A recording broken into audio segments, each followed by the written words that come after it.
Assalamualaikum warahmatullahi wabarakatuh. Salam sejahtera untuk kita semua. Perkenalkan, kami dari kelompok 4 akan membahas mata kuliah manajemen lintas budaya tentang chapter 7, yaitu budaya dan struktur organisasi, di mana dosen pengampu mata kuliah ini ialah Dr. Nova Mardiana, SEMM, Fakultas Ekonomi dan Bisnis Universitas Lampung.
Kelompok kami terdiri atas 3 orang. Yang pertama saya Anjali Nonce Dimara dengan NPM 1811011061.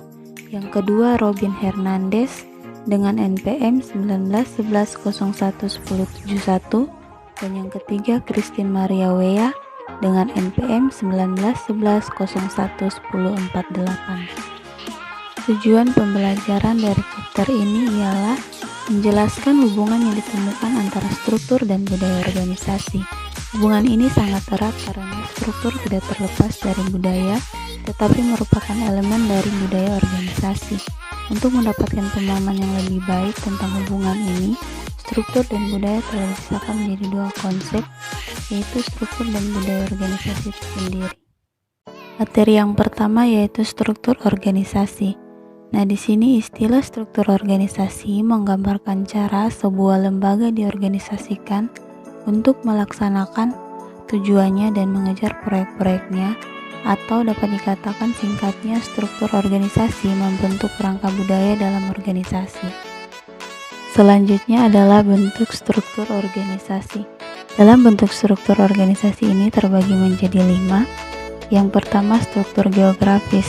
Di sini dijelaskan dalam struktur ini karyawan dikelompokkan menurut wilayah dalam arti luas, atau dapat dikatakan negara atau benua jika mereka adalah sebuah perusahaan multinasional. Yang kedua ada struktur fungsional. Nah, di sini tanggung jawab diatur menurut area fungsional dalam arti dikepalai setiap fungsi, baik pemasaran, keuangan, penelitian, dan pengembangan. Adalah manajer senior yang bertanggung jawab langsung kepada kepala eksekutif perusahaan. Yang ketiga adalah struktur produk. Di sini, organisasi yang menggunakan model ini mengatur staf mereka menurut lini produk, yang pada gilirannya dikelompokkan menurut divisi produk. Yang keempat ada struktur campuran.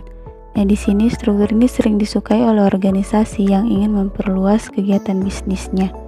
Dan yang terakhir ada struktur matriks. Nah, di sini organisasi matriks tidak mengikuti hierarki tradisional karena tidak menghormati prinsip, bahkan setiap karyawan hanya memiliki satu atasan. Selanjutnya adalah pemikiran saat ini tentang struktur organisasi lainnya. Di sini terbagi menjadi 2, yaitu struktur jaringan dan struktur transnasional. Yang pertama yaitu struktur jaringan.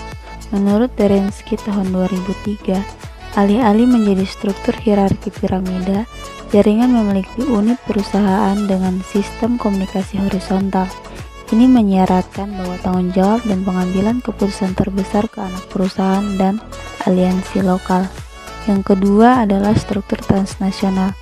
Di sini menurut Bartlett dan Goshal tahun 1989, termasuk yang pertama mengusulkan struktur baru yang lebih efektif Berhubungan dengan strategi internasionalisasi antar perusahaan ialah struktur transnasional. Keragaman budaya dan struktur organisasi. Ada 4 bagian, yaitu yang pertama ada struktur domestik. Struktur domestik adalah sampai sekarang sebagian besar perusahaan dengan struktur ini telah menawarkan produk atau jasa mereka hampir secara eksklusif ke pasar domestik. Yang kedua adalah struktur multidomestik, di mana organisasi disajikan sebagai satu unit di beberapa negara yang beroperasi secara otonom. Yang berikut ada struktur multinasional. Karena penyebaran geografis dari struktur ini, keragaman melihat pada organisasi yang bersangkutan. Yang keempat yaitu ada struktur transnasional atau global. Meskipun banyak perusahaan masa kini menganggap fase multinasional sebagai fase akhir pengembangan dan terus beroperasi sesuai dengan normanya. Ada fase keempat di mana perusahaan kompetitif bergerak. Berikut ada budaya perusahaan. Menurut Deal dan Kidney pada tahun 2000, lingkungan bisnis adalah satu-satunya pengaruh terbesar dalam membentuk budaya perusahaan. Dengan kata lain, jenis industri yang bersangkutan serta produk dan pasar yang terlibat memainkan peran penting. Yang berikut yaitu ada budaya perusahaan. Budaya dan manajemen perusahaan. Budaya adalah oknum atau elemen diagnostik dan juga bertindak sebagai kerangka acuan untuk menghasut strategi. Manajemen yaitu didefinisikan sebagai aktivitas yang didasarkan pada 3 aspek tindakan, pengelolaan orang, dan pencapaian tujuan, di mana budaya menarik bagi manajemen jika menawarkan kemungkinan peningkatan efisiensi di berbagai tingkatan. Adapun tingkat budaya perusahaan, nilai-nilai perusahaan menganggap bahwa nilai yang mereka didefinisikan sebagai konsep dasar dan keyakinan organisasi membentuk dasar budaya perusahaan.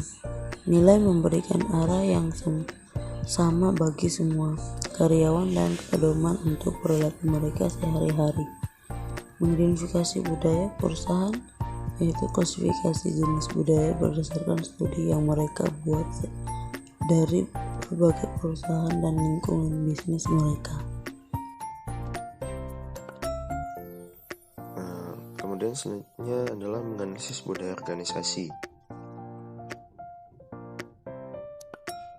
Jaringan budaya adalah alat yang dapat membantu dalam analisis manifestasi perilaku, fisik, dan simbolik dari budaya yang menginformasikan dan diinformasikan oleh asumsi atau paradigma yang diterima begitu saja dari suatu organisasi. Itu tadi adalah definisi dari Johnson DKK pada tahun 2008. Kemudian untuk metafora jaring adalah metafora yang tepat karena memakitkan citra jalinan untayan atau elemen yang dimana semuanya itu terkait dengan ide sentral atau paradigma organisasi. Kemudian ini adalah tampilan dari diagram jaringan budaya. Seperti yang ditunjukkan di mana paradigma berada di pusat web dan merupakan kumpulan asumsi yang diambil seperti yang diberikan dalam organisasi untuk mendapatkan wawasan yang lebih jelas tentang paradigma.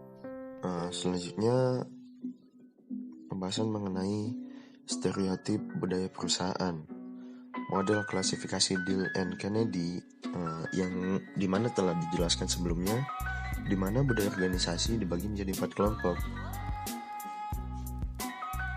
Seperti yang ditunjukkan pada gambar, yaitu inkubator, guide missile, Eiffel Tower, dan family. Selanjutnya yaitu review jurnal dari beberapa penulis yang mengemukakan tentang budaya dan organisasi. Di Dijelaskan bahwa budaya organisasi adalah sistem yang dipercayai dan nilai yang dikembangkan oleh organisasi, di mana hal itu menuntun perilaku dari anggota organisasi itu sendiri. Ada juga yang mengemukakan bahwa budaya organisasi adalah cara-cara berpikir, berperasaan, dan bereaksi berdasarkan pola-pola tertentu yang ada dalam organisasi atau yang ada pada bagian-bagian organisasi. Adapun yang mengemukakan bahwa budaya organisasi merupakan sistem nilai organisasi dan akan mempengaruhi cara pekerjaan dilakukan dan cara karyawan berperilaku. Untuk kesimpulannya adalah menurut bab ini, untuk menganalisis budaya suatu organisasi, maka sangat perlu untuk mempertimbangkan strukturnya. Ada banyak struktur organisasi, mulai dari struktur geografis dan matriks hingga struktur jaringan dan transisional. Dua yang terakhir tampaknya lebih cocok untuk globalisasi bisnis. Dikarenakan pilihan struktur tergantung pada strategi dan misi organisasi serta keragaman budayanya. Sementara itu, untuk keragaman budaya memiliki dampak kecil pada organisasi nasional. Hal itu dapat mempengaruhi struktur di semua tingkatan dalam organisasi internasional.